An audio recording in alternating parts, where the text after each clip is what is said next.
Good morning. Good morning.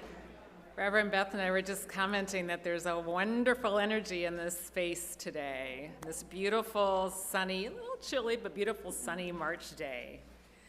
Welcome to this place of peace, justice, and hope. I am Susan Morrison-Hebel. My pronouns are she and her, and I am a member of your worship team. Today, I'm delighted to say that we will be hearing from our new minister, Reverend Beth Johnson. Our music will be provided by Jamie Passman and Joe St. Cross. We would like also to acknowledge our appreciation for our tech crew and today's welcome team. For those of you with children, childcare is available on the lower level of the RE building just across the alley and down the stairs. And as you know, there's always a lot going on around church. You can read all about it in News and Notes, which arrives in your inbox on Fridays. There are also some printed copies available downstairs, I believe. If you don't receive News and Notes, you may sign up for it at the welcome desk, and you can have that in your inbox. We hope you will be able to stay for a little bit after the service for a cup of coffee and to have a chat. And we encourage visitors who are here to grab a green mug so we know to introduce ourselves to you. We're certainly glad you all are here, members, friends, and visitors. We'd like to thank you for placing your electronic gadgets in worship mode now, if you haven't done so.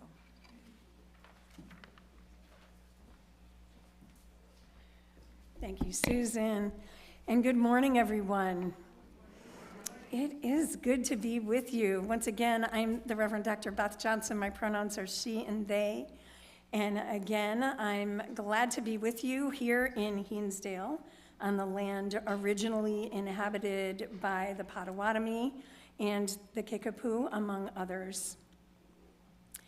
We do a land acknowledgement. We'll have more conversation about it, not as a performative gesture, but as one that is at once informative and seeks to be transformative as we understand the complex relationship between settlers and colonizers and the original peoples of this land. I invite us into worship this morning with words adapted from Andrew Pakula. Come, come, whoever you are. Come into this circle of community. Come into this sacred space. Bring your whole self. Bring your dancing and dragging feet. Bring your crying and laughing eyes. Bring your clapping and loving hands. Bring the faith that inspires you, the faith that beckons you, the love that sustains you. Bring the joy that makes your heart sing. Bring your kindness and your compassion. Also bring your sorrow, your pain for yourself and the world. Bring your brokenness and your disappointments. Bring your vision of unique and limitless possibilities. Come, come, whoever you are, wanderer, worshiper, lover of leaving. And in the verse that we don't sing, the descant that goes, though you've broken your vows 100 times, come. Yet again come. I invite you to rise in body or spirit for our opening song, which is what?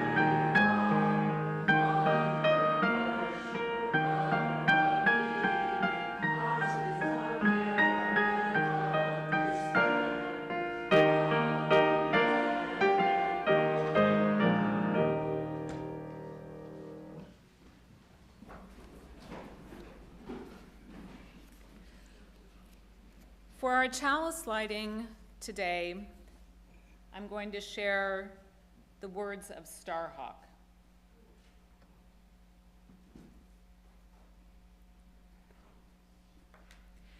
We are all longing to go home to someplace we have never been. A place half remembered and half envisioned we can only catch glimpses of from time to time. Community.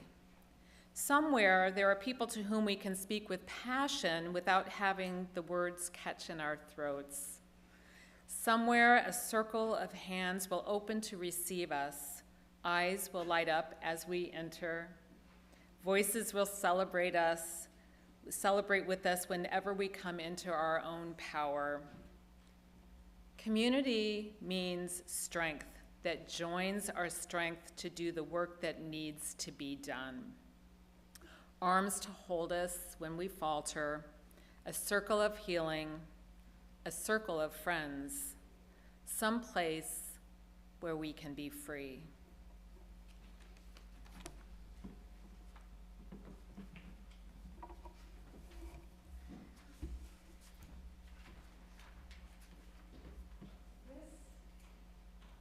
Is the time for all ages, and I'm going to invite Pam up to do the time for all ages with me, and if there are any children, and there are, hooray.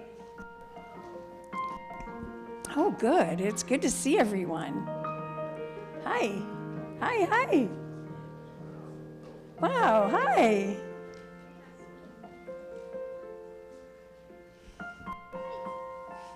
Oh. Sit for a moment, but then we are going to have an opportunity to get up. Everybody's going to have an opportunity to get up. This is a time for all ages. But what we're talking about in the service today is what it means to come home. To come home to the houses where we live, if we're lucky enough to have a house to live. Come home to the people who love us, when we're lucky enough to have people who love us. Coming home to church on Sundays. This time for all ages is about coming home to our bodies and being aware of what it feels like to be in our bodies. And when the call to worship this morning was about bring our dancing feet, bring our dragging feet, bring our clapping hands. So this is about how do we come home to the place in our body that allows us to be calm and to be able to just interact with people in a good way. So I'm going to invite you all of you, to take a breath with me. Just take a breath. Just notice that you're breathing. Did you know that you breathe without you having to do anything about it? I think that's pretty amazing, that the breath just breathes us. But think about what happens when we take a breath on purpose. So take another breath and maybe take it a little deeper.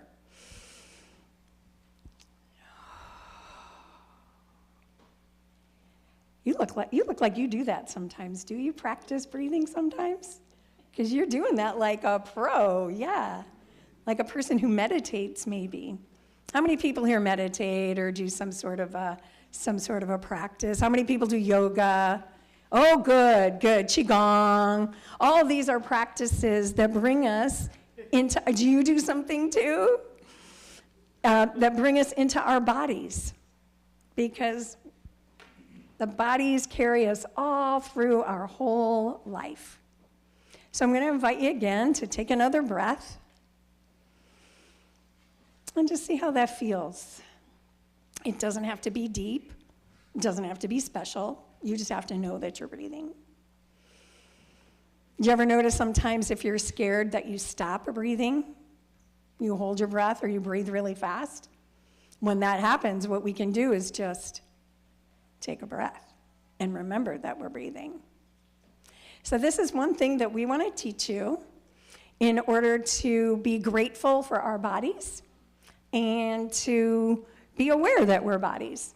So I'm going to invite anyone who's able to stand, and you can do this seated as well, but let's stand up.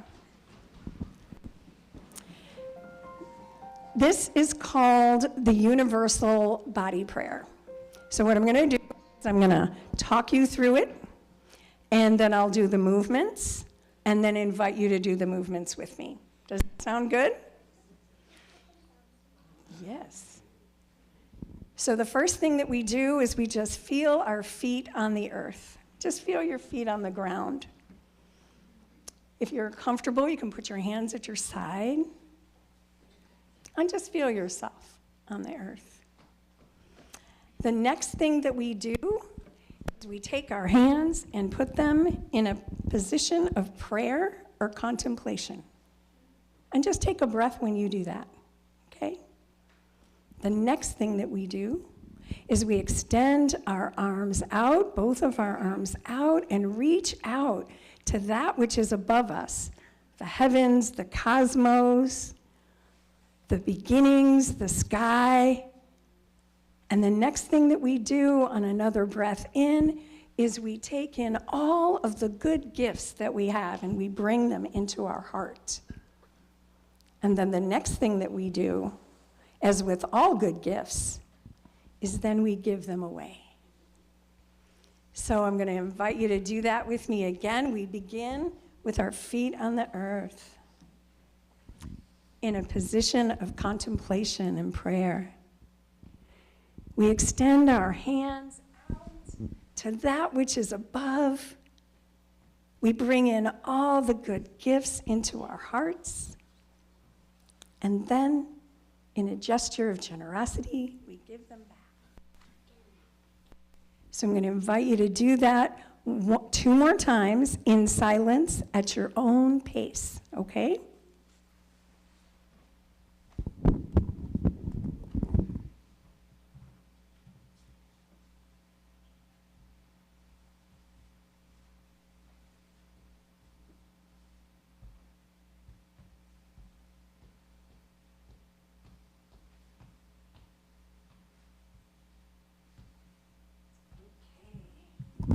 Can you tell me how that felt? Did that feel good? Was that okay? Do you think you can remember and do that sometimes during the day when you just want to feel your feet on the earth and you want to remember all the good gifts? Is that something that you can do? All right, great. Well, thanks for letting me do this with you, and I'll look forward to seeing you next week, and let's sing them out, yeah?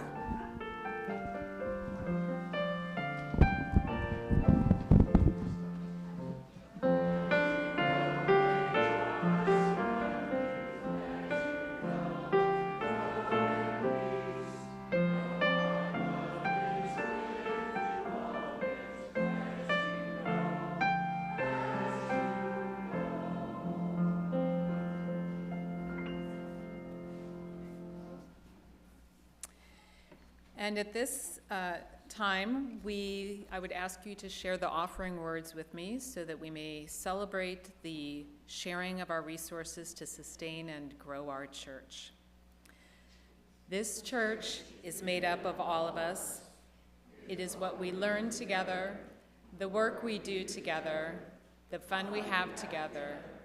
It is what we share with one another, with the people around us, and with all the world.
May the gifts received allow us to continue to do the work of building the beloved community. I invite you back into your bodies. You reached into your pockets. Now come back into your bodies for a moment, remembering, right, that the body is the source of our liberation. It is the place our memories call home.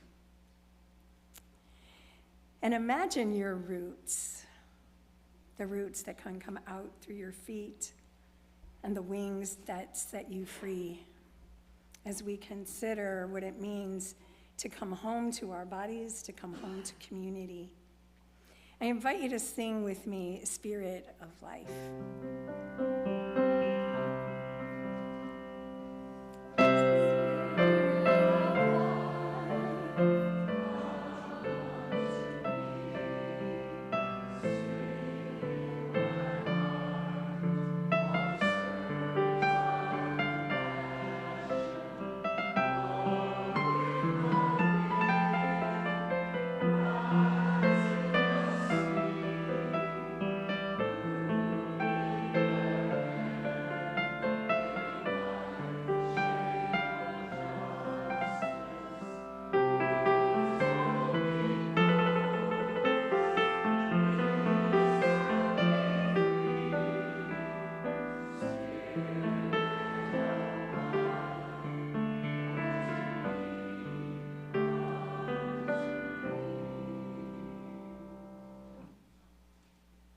This is the time of turning, the time of rebirth as the wheel turns toward longer days, and yellow flowers out there just persist in growing. And those busy robins, one stood in the road as I was turning down the road near my house, and I just stopped and said, "Hello, Robin." This world is so beautiful, it just about breaks my heart. All around, despite this cold, life is bursting forth, and we're reminded, in spite of the inevitability of death, the tragedy of loss, and the evil of unnecessary suffering, life wills to live. And we see openings for restoration and new beginnings.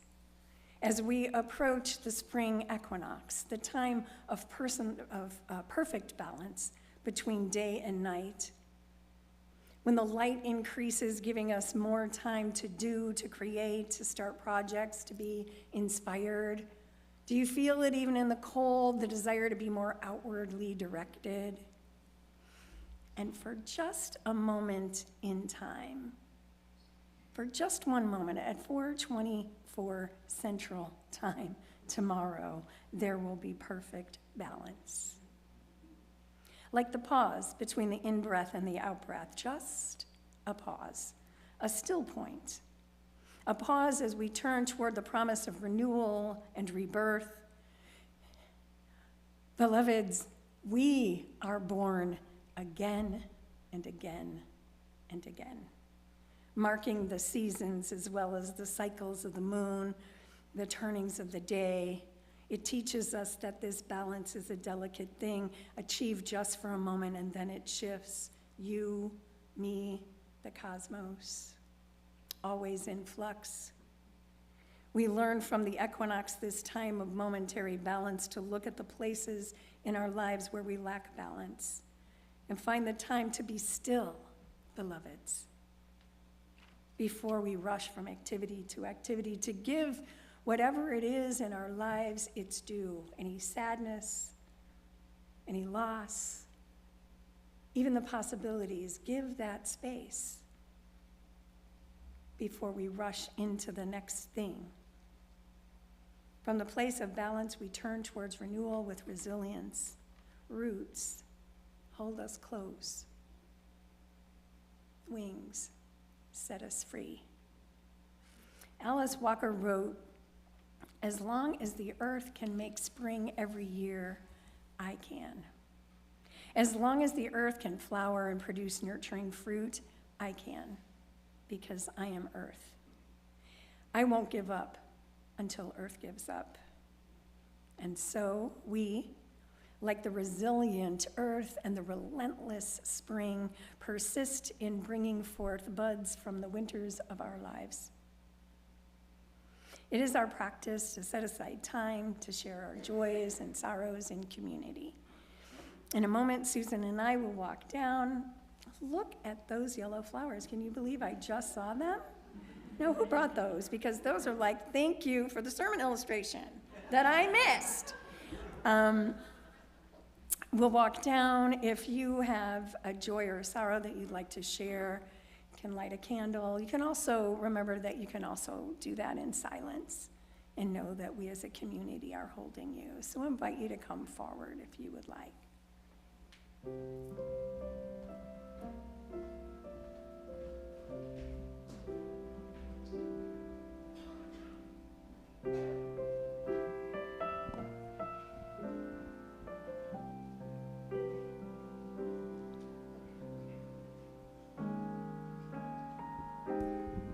I'm Sandy.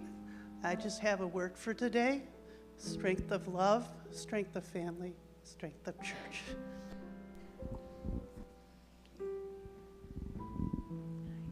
Hi, I'm Kristen. Recently, my best friend of over 20 years got engaged this week to her longtime partner, and I just wanted to share my joy. And she has a lot of other happy things going on in her life. Nice to hear. Hi, I'm Jean, and I lit a candle in memory of my mom, who died 14 years ago today. What's your mother's name? Louise. Louise. Most of the people here know her. I'm sorry. Louise.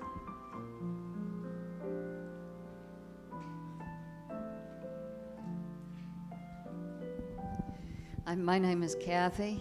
I am celebrating the fact that my granddaughter matched with her first choice of residency, and so we're all very happy about that. Joy, thank you. And it's our practice to light additionally 3 candles. We light one for our community, for those here, those not here, for the warmth and the wonder of community.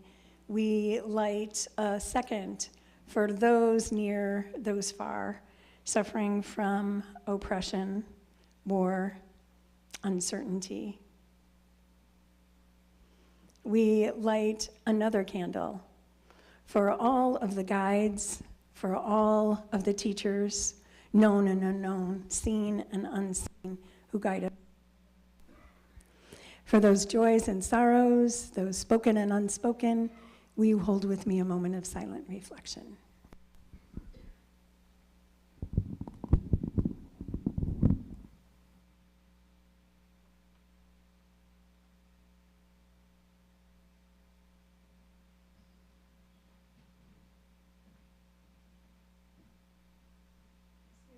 Life, spirit of love, spirit of all that is, guide us as we hold life precious in this fragile balance and seek to live it as fully and as justly as we can.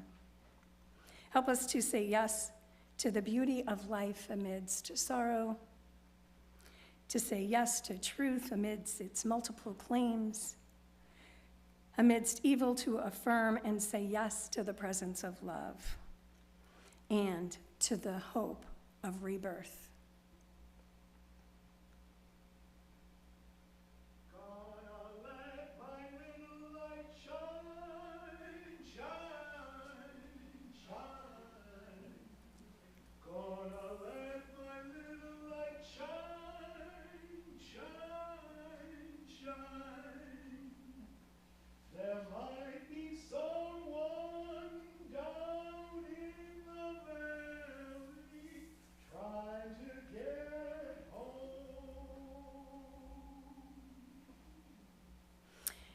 When she was about 7, a little girl got lost one day.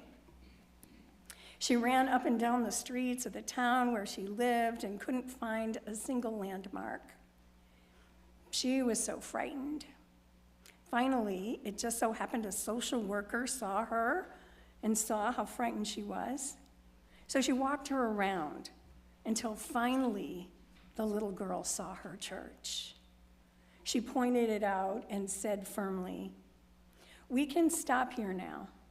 This is my church. I can always find my way home from here."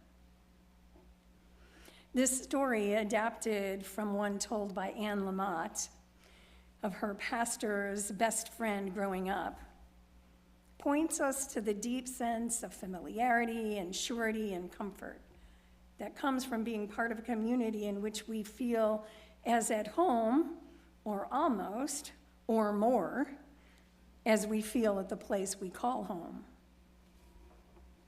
Home.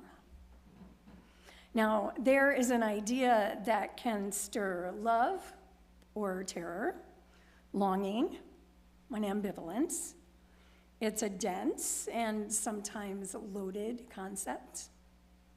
Am I alone in that? It's defined as the place where one lives, the place where one was born or reared, one's own city, state, or country.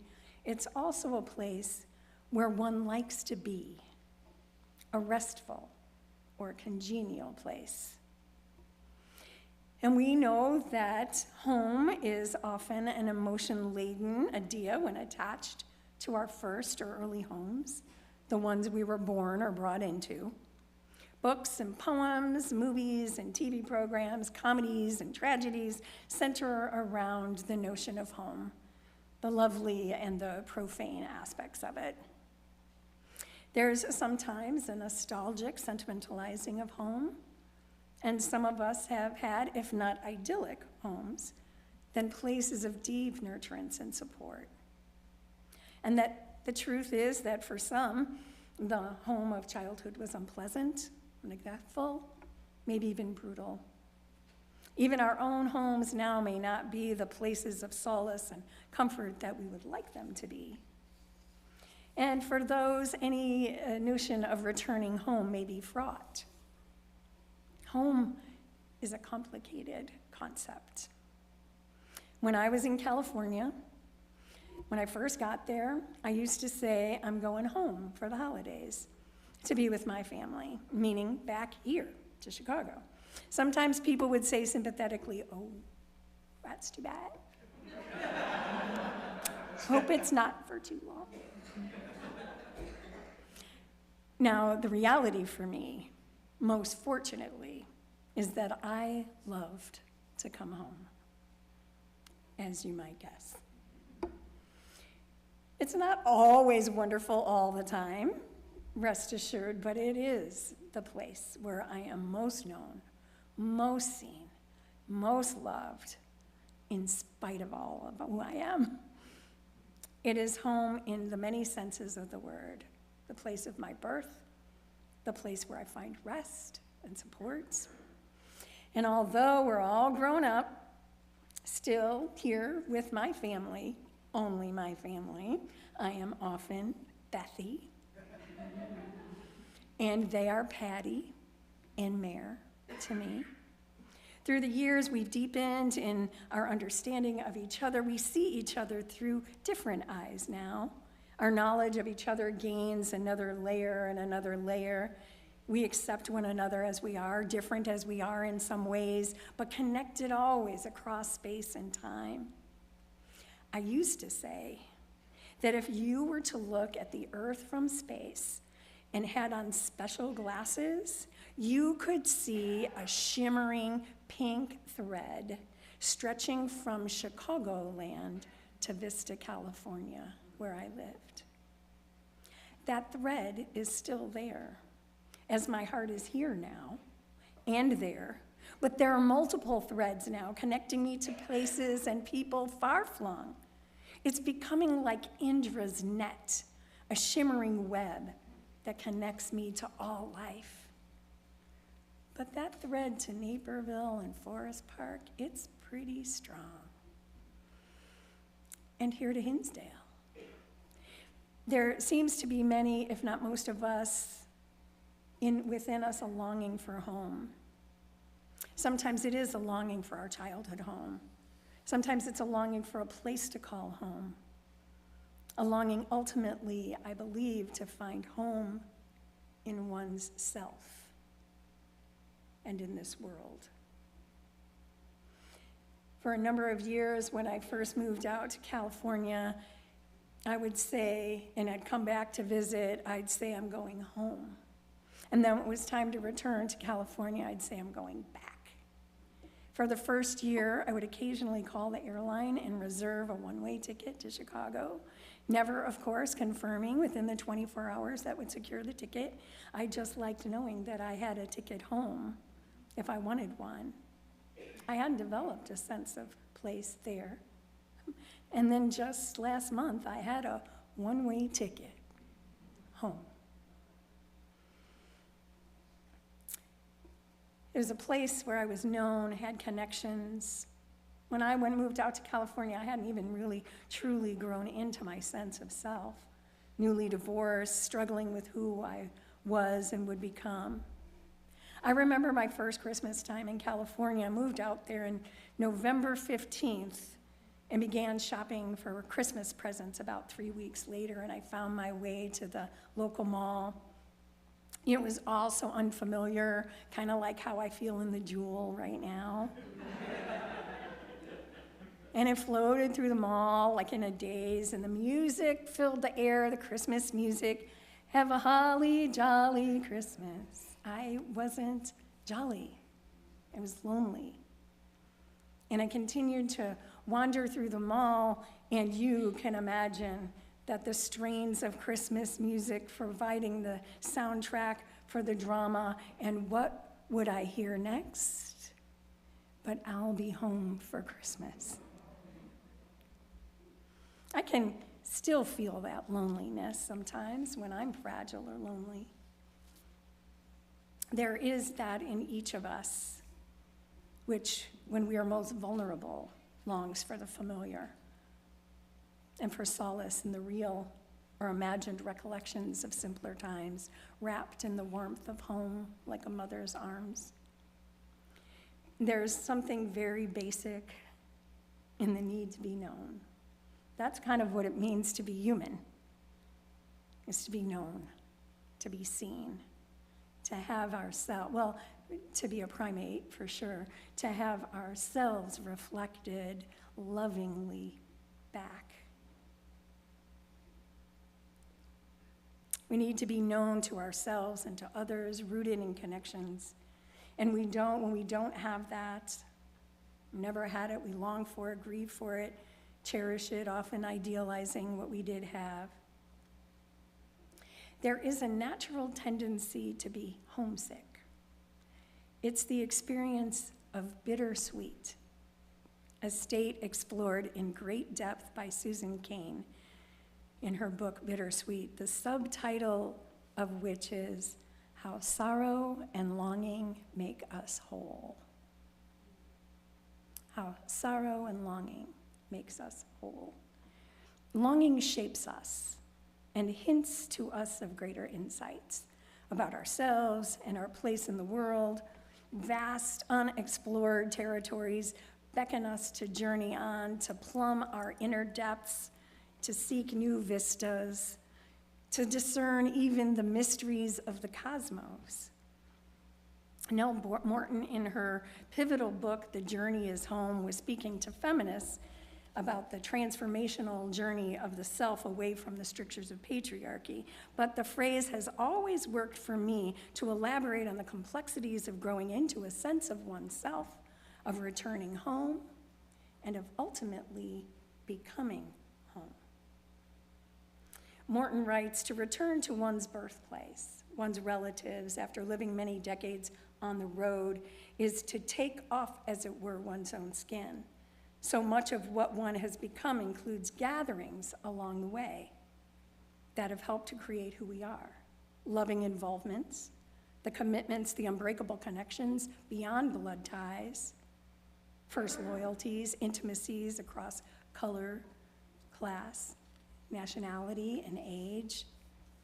She says, to affirm one's roots with those who have the same roots is to embrace with love one's whole life and one's kin.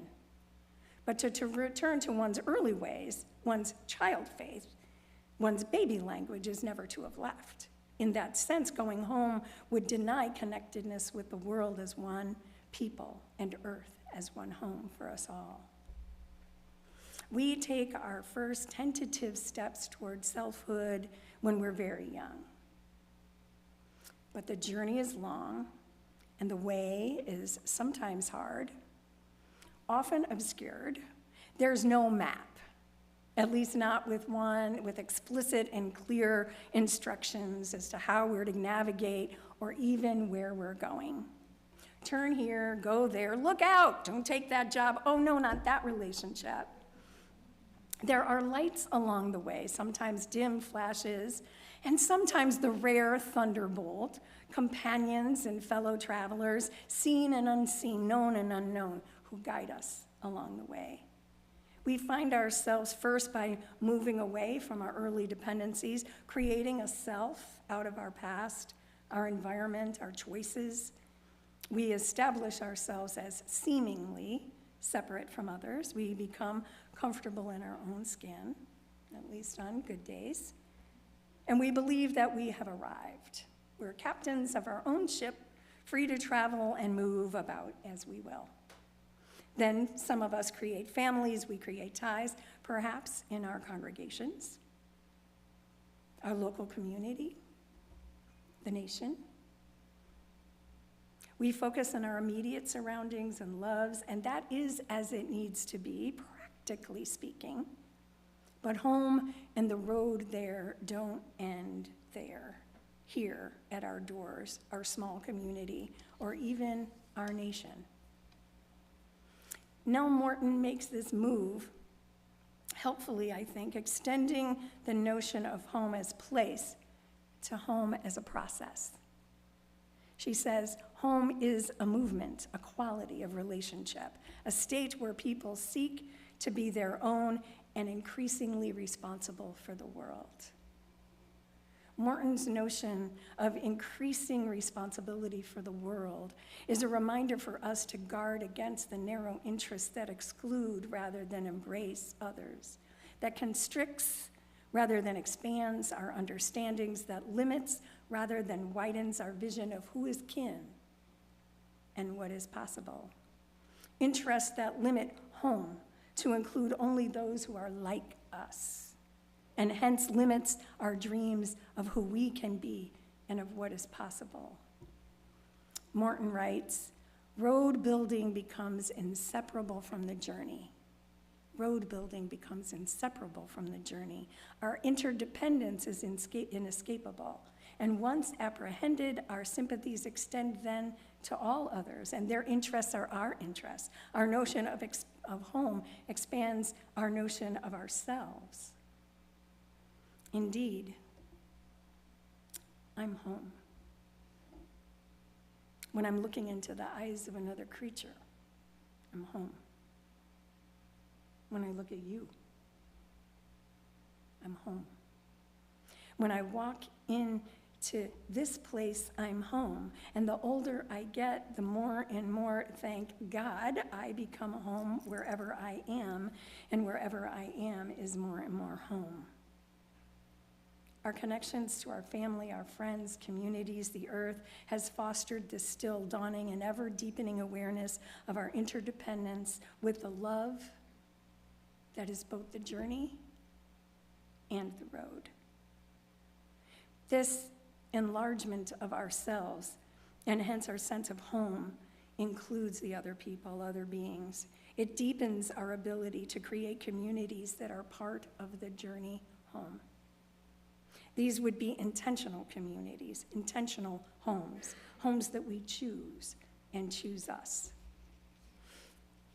This can be our church, a circle of comrades. Anybody got a circle of comrades? A grove of trees, places where we choose to gather ourselves in ways that lift up, nurture us, prod, and cheer us on, where we are challenged and we are loved, changed and known, which open us once again to ever greater possibilities for love.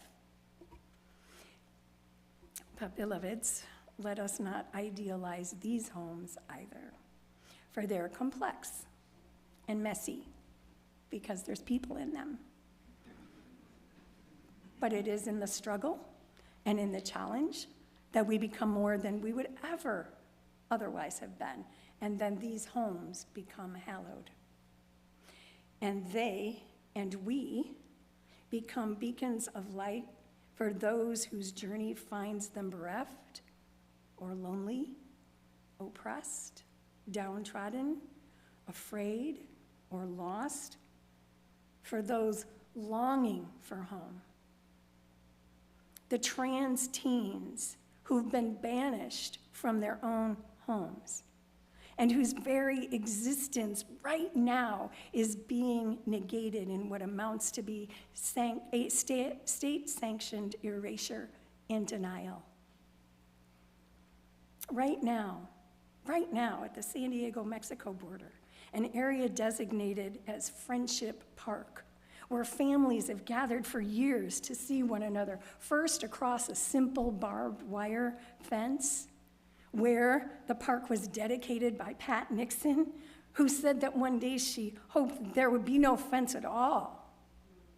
And then there was the first fence, 18 foot, where there was openings where communion could be served by Border Church, where people on the Tijuana side, in their side of Friendship Park, a bi-national park, would gather with their families.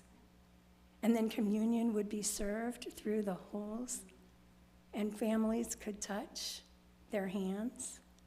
And then, of course, there was a secondary wall. But there was a gate, and sometimes the gate would be open and people would be able to go close to the fence. And now, right now, there is the construction of two 30-foot walls. Trump's walls that Biden is building and that we are trying to stop. This is a place that has been home. Tijuana,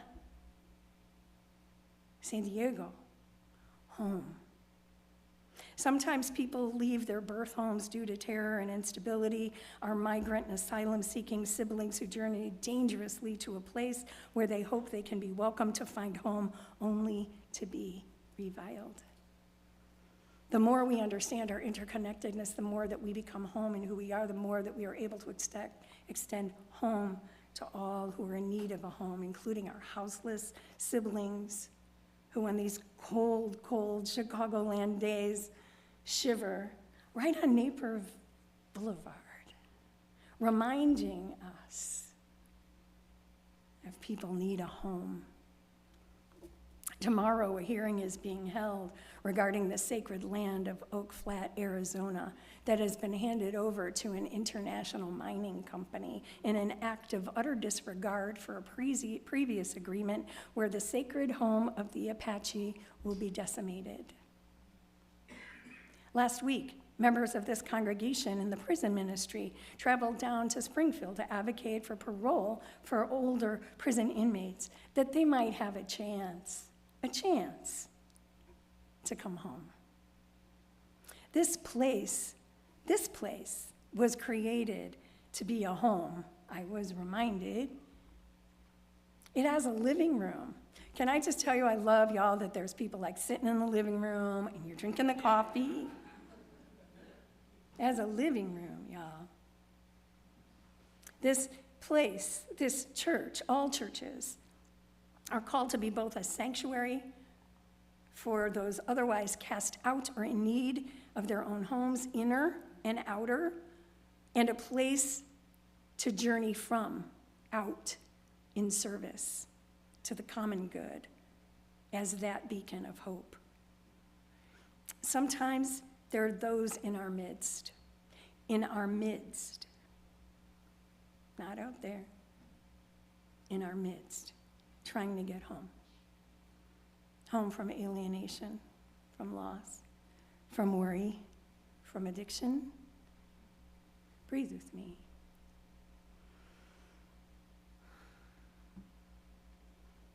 And there are those right outside our doors, down the block, around the corner, and at the border, trying to get home. who long to stay in the homes that they have created. There are those near and a world away who've lost their homes to earthquakes and war, fleeing dictators, seeking democracy, who are trying to get home, who are trying to find a home, free from fear, home to safety. For those of us fortunate enough today to have a sense of place, a home within ourselves, a home in fulfilling relationships, a home within this just and loving community, a sense of home on this earth, beloveds, we are called to be home for others, to guide someone on their journey home. May it be so. I love you. Will you join me in our chalice extinguishing words? We extinguish this flame, but not the light of truth, the warmth of this community, nor the fire of our commitment. These we carry in our hearts and share with the world. So we mark our time together, we make new beginnings over and over. We celebrate our good work, commit to the work to come. We gather ourselves this day and will for the days to come, because there might be someone down in the valley trying to get home.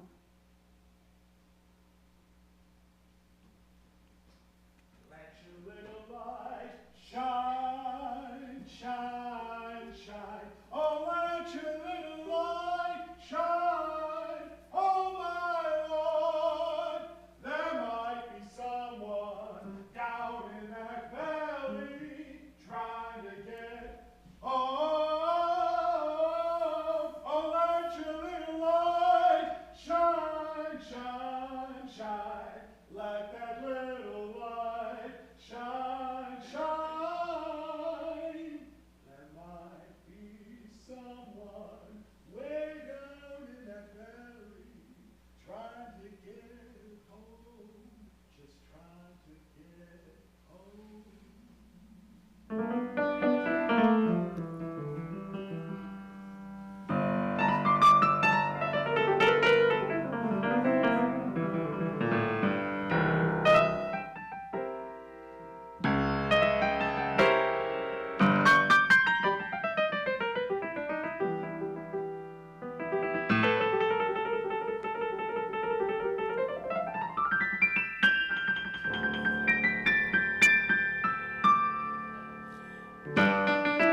Rise in body or spirit and let's sing.